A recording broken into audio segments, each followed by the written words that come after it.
Hello friends, today in this session we are going to see the most important and repeated soil mechanics MCQ questions which has been repeated in various competitive exams like ESC, GATE and SSC JE exams. Before we start this session, if you really like the content of my video, like the video and subscribe to our channel. The first question is aeolian soils or wind deposits. We'll see few more explanation to the question. The soil is classified into two types. They are residual soil and the transported soil. The residual soil is also known as sedentary soil, which means the soil has no movement or very less movement from the parent rock. They are mostly organic soil, which is also known as cumulus soil. Transported soil. Soil can be transported by 6 modes. They are river, lake, sea, gravity, wind and glacier. Soil transported by river is known as aeolian soil, by lake is known as lacustrine soil, by sea is known as marine soil, by gravity is known as colloidal soil, by wind is known as aeolian soil, and by glacier is known as glacial drift or till. The second question is, a soil sample has a void ratio of 0.5, its porosity will be. Before we solve the question, we'll see few things about void ratio and porosity. The void ratio is defined as volume of voids by volume of soils. E is expressed in decimals. Generally, E will have a value less than 1. Sometimes it can have the value greater than 1 also. The porosity is equal to volume of voids by total volume of soil into 100. Porosity can have a range between 0 to 100. Both void ratio and porosity have interrelationship which is expressed below. E is equal to n divided by 1 minus n. N is equal to E divided by 1 plus E. So, from the question, E is equal to 0.5, N is equal to E divided by 1 plus E. It is equal to 0.33. We also should know that when the spherical grains are cubically arranged, it will result in loosely packed structure which has E max equal to 0.91. When the same spherical grains when diagonally placed, it will result in densely packed structure E minimum equal to 0.35. The next question is, the principle involved in the relationship between submerged unit weight and saturated weight of a soil is based on Archimedes' principle. The next question is from soil exploration. The question says a core cutter of 130 mm height has inner and outer diameters of 100 mm and 106 mm respectively. The area ratio of the core cutter in percentage up to 2 decimal places is dash. The sketch of a core cutter is given at the top left corner, shows D2 and D1 are cutting edge and D3 and D4 are sampling tube. The area ratio is calculated as maximum cross-section area of cutting edge by area of soil sample. The area ratio equal to D2 square minus D1 square by D1 square into 100. By substituting the data from the question, we get area ratio as 12.36%. For a good quality undisturbed sample, area ratio should be less than 10%. The thinner the sample wall has lower disturbance on the soil. For this question, we got the answer 12.36, which means the soil is a disturbed sample and cannot be used for testing the engineering properties of the soil.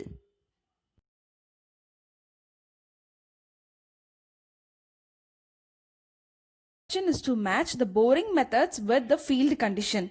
The 4 types of boring are auger boring, wash boring, percussion drilling and rotary drilling. The auger boring is used to bore in soft soils in shallow foundation like highways and borrow pits. The wash boring is used in all types of soils except hard rocks, and it is most suitable when the bore has to be drilled below the water level. The percussion drilling is used in gravel, whereas the rotary drilling is used in sands, clay, rocks, etc. In this question, we have to match the roller type with the soil type for the process of compaction. In this question, 4 types of roller is given, but to have a greater explanation, I have included 7 types of equipment for the process of compaction. They are frog hammers, vibrofloats, rammers, pneumatic roller, vibratory roller, smooth wheel roller and sheepfoot roller. The frog hammers and the rammers used in confined areas. The vibrofloats is used to compact the sandy soil over a larger depth. The sheepfoot roller is used in clayey soil. The smooth wheel roller is used in coarse-grained soil. The vibratory roller is used to compact the sandy soil. The pneumatic roller, which is present at the center of the flowchart, is used to compact both the cohesionless soil and cohesive soil. The unit of the coefficient of consolidation is centimeter square per second. The next question is, according to the Darcy's law for the flow through porous media, the velocity is proportional to. We know the Darcy law is equal to V equal to Ki. Here V is the velocity, K is permeability, where I is hydraulic gradient. The next question is, the bearing capacity factors Nc, Nq and N gamma are the functions of angle of internal friction of soil pi. The next question is, the clay mineral primarily governing the swelling behavior of black cotton soil is Montmorillonite. The clay mineral whose structural units are held together by potassium bond is illite. There are 3 types of clay minerals. Kaolinite, which has no swelling and shrinkage characteristics, are bonded together by H plus ion. The best example for kaolinite clay mineral is China clay. Illite, which has medium swelling and shrinkage characteristic, are bonded together by potassium bonds. Example is shale rocks.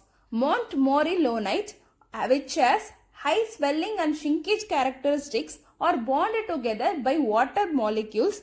The best example is black cotton soil. The next question says, in the case of stratified soil layers, the best equations that can be adopted for computing the pressure distribution. The answer is Westergaard's theory. We have 2 types of soil theory for calculating the stress distribution of a point load. They are Boussinesq theory and the Westergaard's theory. The Boussinesq theory is used in homogeneous soil and the Westergaard's theory is used in stratified soil stress distribution. The next question is, as per Indian Standard Soil Classification System IS 1498-1970, an expression for A line is IP equal to 0.73 WL minus 20. The chart given here is developed by Cassegrain. Hence it is called as Cassegrain's chart or plasticity chart, which has liquid limit in x-axis and plasticity index in y-axis. The red line drawn here is the A line. Inorganic clays are plotted above the A line, whereas organic clays and inorganic and organic silts are placed below the A line. The next question is, the soil having particles of nearly the same size is known as uniformly graded soil. The chart given here has the 3 types of particle distribution curves. They are well graded, uniformly graded and gap graded. When the soil has good representation of particles of all sizes is known as well graded soil. When most of the soil has the same sizes is known as uniformly graded soil. When the soil has excess of some size of particles and the deficiency of other leads to the gap graded soil. The gap graded soil and uniformly graded soil togetherly is known as poorly graded soil. The next question is from the foundation. A shallow foundation is defined as a foundation which has a depth of embankment less than its width. A plate load test is useful to estimate both the bearing capacity and the settlement of foundation. The next question is, a static cone penetration test is usually conducted when the structure is likely to be founded on which of the following? The answer is pile foundation. Next question is from liquefaction. Consider the following statements. The liquefaction is a phenomenon observed in a fine science associated with development of positive pore pressure. The answer is both 1 and 2. Next question is, for the determination of shear strength parameters C and pi of soil in the laboratory, the test to be conducted will be triaxial compression test. The shear strength can be determined by 4 different types of tests in lab and the field. They are direct shear test, triaxial compressive test, UCC, that is unconfined compressive test, and vane shear test. The direct shear test is suitable for sands. The main disadvantage of the direct shear test is the orientation of the failure plane is predetermined. The unconsolidated undrained shear strength, where the confining pressure is 0 in saturated clays, can be calculated by UCC. The vane shear test is used to determine the undrained shear strength of soft, unsaturated, intact clays in lab or the field. That is all for today's session. If you really like the content, like the video and subscribe to our channel.